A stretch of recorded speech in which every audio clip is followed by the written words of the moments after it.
बच्चों, आज हम आपके बीच में इंटरमीडिएट मैथमेटिक्स में मैट्रिक्स के बारे में चर्चा करने जा रहा हूं। किसके बारे में चर्चा करने जा रहा हूं? मैट्रिक्स के बारे में। जब मैट्रिक्स आपके पास गिवन हो तो कंपैरिजन के आधार पर जो मैट्रिक्स में वेरिएबल्स दिए होते हैं उनकी वैल्यू कैसे फाइंड करना है, इसके बारे में हम चर्चा करने जा रहे हैं। ठीक है, अब हम क्वेश्चन नोट करते हैं।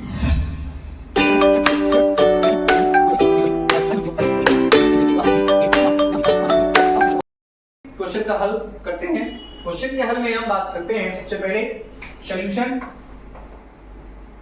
अब यहां पर इसकी कंपैरिजन करेंगे।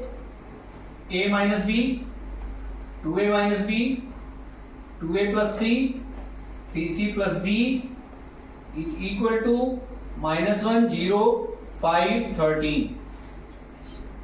मैट्रिक्स के प्रत्येक अवयव, each elements of the matrix are equal, तभी मैट्रिक्स इक्वल होती, तभी आर्ग्यू इक्वल होता है। तो यहां पर हम पहले कंडीशन लेते हैं a माइनस बी, ये इक्वल होगा -1 के, इक्वेशन फर्स्ट। फिर हम लेते हैं 2a माइनस बी, ये इक्वल होगा 0 के, इक्वेशन 2। फिर लेते हैं 2a प्लस सी, ये इक्वल होगा 5 के, इक्वेशन थर्ड। इसके बाद लेते हैं 3c प्लस डी, ये इक्वल होगा 13 के, इक्वेशन 4। बच्चों, ये जो चार इक्वेशन हमारी बनी है, इन्हीं चारों इक्वेशन को सॉल्व करेंगे और सॉल्व करके हम क्या करेंगे, फिर इसमें से a b c d की वैल्यू निकालेंगे। तो यहां पर हम समीकरण 1 और 2 को चलते हैं। समीकरण 1 व 2 से, समीकरण 1 व 2 से जब समीकरण 1 और 2 की बात करते हैं तो यहां पर देखिए -a और -b है, तो इनको हम सब्ट्रैक्ट कर दें तो ये दोनों आपस में क्या हो जाएंगे, कैंसिल हो जाएंगे। तो हम क्या लिखेंगे यहां पर, a minus b is equal to -1, 2a minus b is equal to 0। इसको हम क्या कर देंगे, घटाने पर, सब्ट्रैक्ट करने पर, घटाने पर। जब इनको घटाएंगे तो साइन चेंज हो जाएंगे, तो ये b और b कैंसिल हो जाएगा। हमारे पास बचेगा a से 2a घटेगा तो माइनस का a बचेगा और ये इक्वल टू हो जाएगा -1, तो -1 माइनस कट जाएगा, a इज इक्वल टू 1। अब हमारे पास a की वैल्यू निकल आई, और जो a की वैल्यू आई इसको हम इक्वेशन फर्स्ट में रख दें तो हम b की वैल्यू निकाल लेंगे।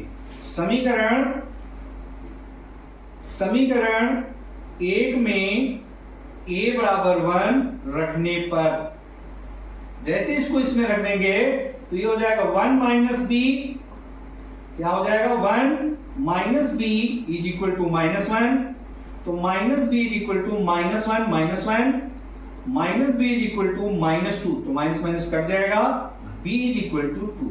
इसका मतलब आपके पास a की वैल्यू और b की वैल्यू फाइंड हो गई। अब इसके बाद हमें चाहिए c और d की वैल्यू। तो आपको देखने को मिल रहा है कि समीकरण थर्ड में अगर हम a की वैल्यू सब्स्टिट्यूट कर दें तो हमें c की वैल्यू फाइंड हो जाएगी।